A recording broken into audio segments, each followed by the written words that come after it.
Hi folks, this is part 2 in my series of the review of the Firebox stove here. In part 2 I'm going to talk about the technical specifications of this. Just in summary, if you want a full set of information on the tech specs for this Firebox stove, go to their website. Okay, tail of the tape first of all. It's about 7.5 inches long, about 5 inches wide. Thickness is about 3/8 of an inch. Now weight. This is made 18 gauge stainless steel and it weighs, according to their website, 2.2 pounds, which is very close to what I weighed it on my scales. So this is no lightweight. It's really built strongly. So obviously this is not a unit for solo lightweight backpacking or canoe tripping.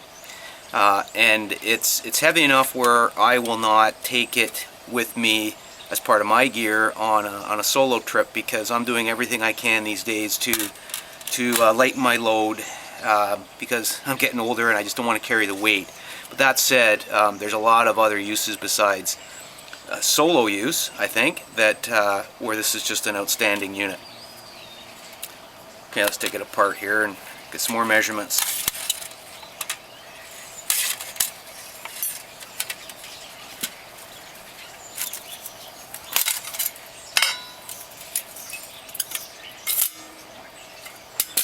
Okay.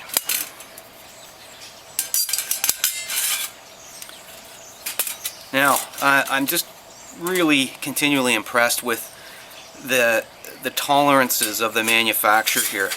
These, I'm going to take this ash pan off here because I'm going to be moving this around.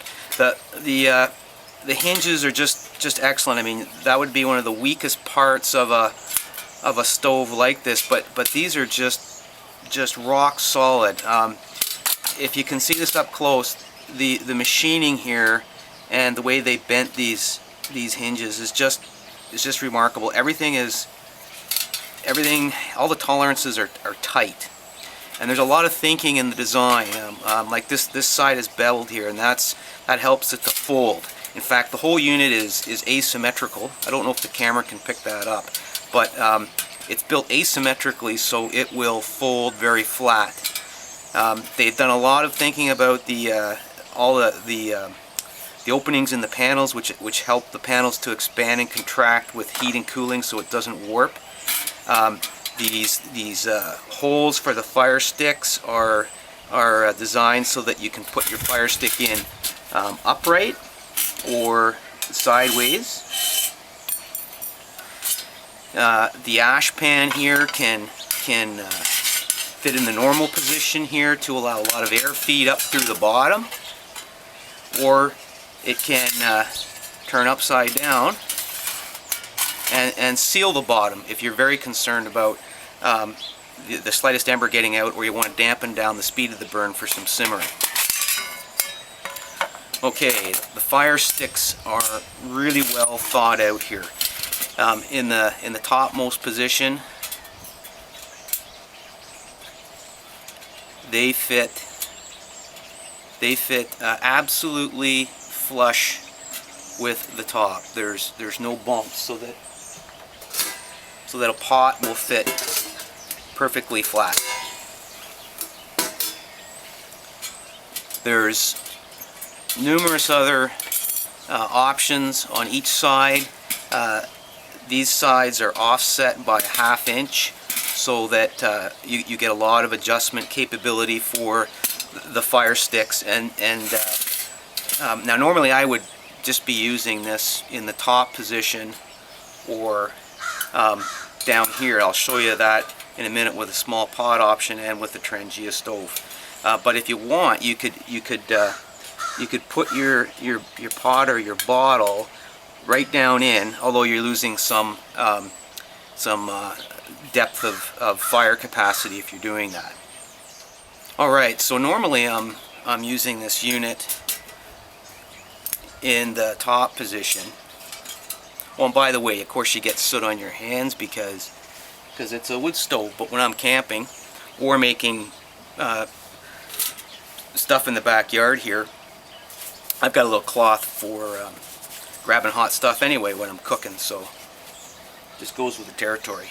So normally I'm using the fire sticks in the top position here to get the maximum depth of fire. Oh, I should take a measurement of the firebox itself here.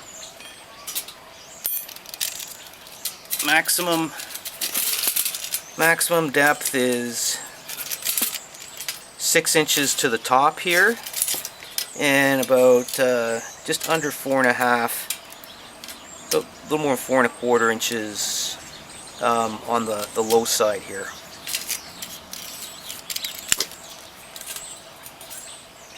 Got about 4 3/4 in the center of that dimension, and sorry, that was, yeah, about 4 3/4 in that dimension, and about just under 4 3/4 in that dimension. Like I said, it's asymmetrical, so it can fold up very flat.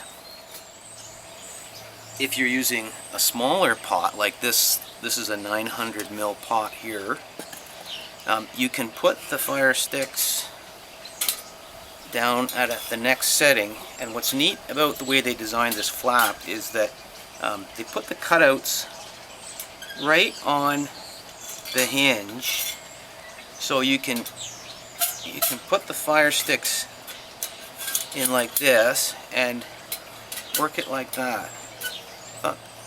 That was pretty cool. There's a lot of thinking that goes into the design of this. So I really like that. And pot this 900 ml pot just fits in there. So that's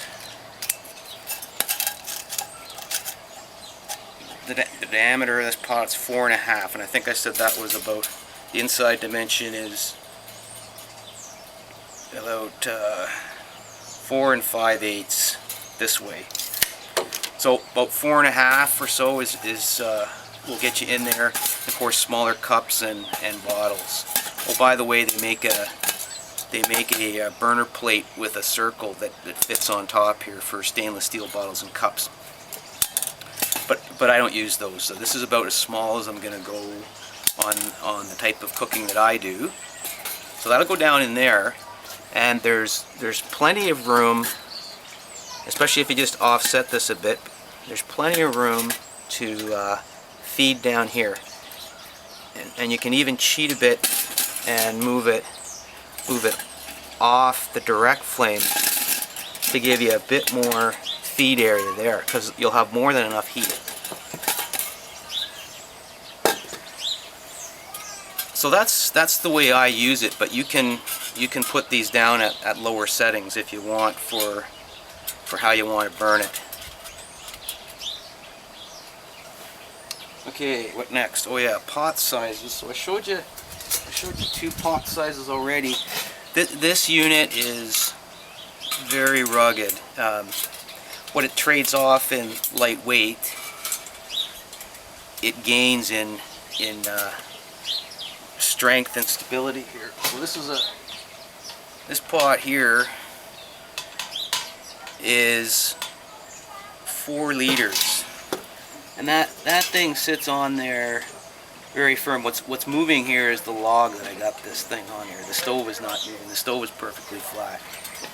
So that could handle a 4-liter pot and much bigger. I believe I think Steve had on one of his videos a big stock pot on it.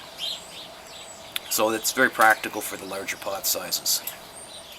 Okay, alcohol stoves.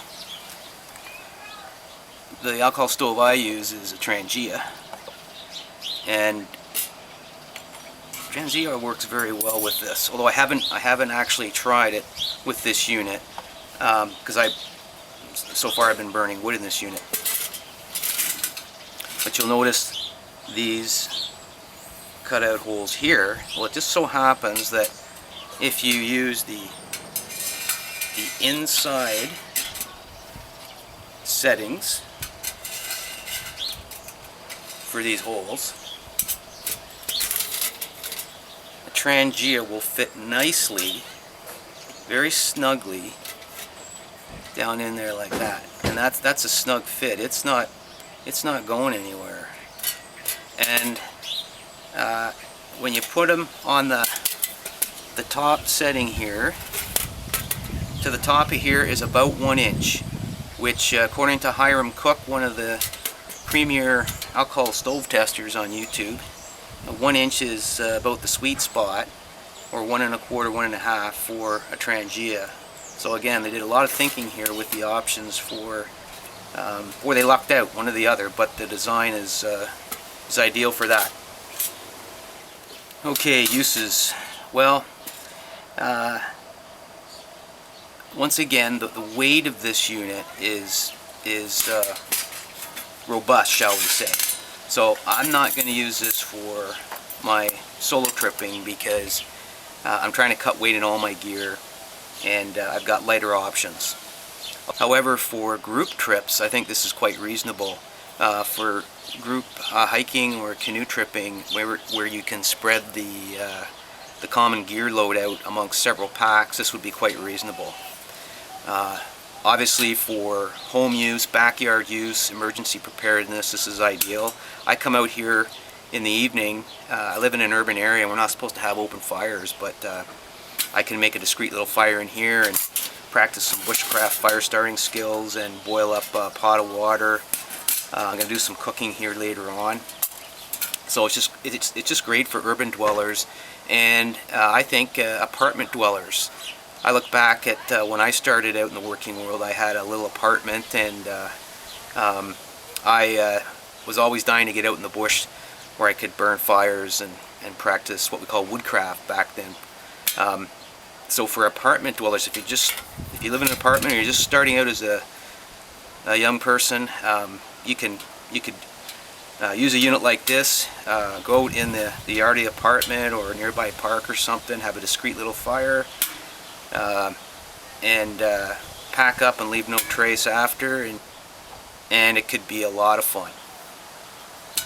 So far with this unit, I've just been burning it at home, but I can see this being my taking this on all my truck camping, car camping trips. It packs up real easy, and its capacity is so big that you can boil things up and cook on it really easily. So, all right, that's enough of me talking on tech specs. Next video, I'll do some cooking on this unit.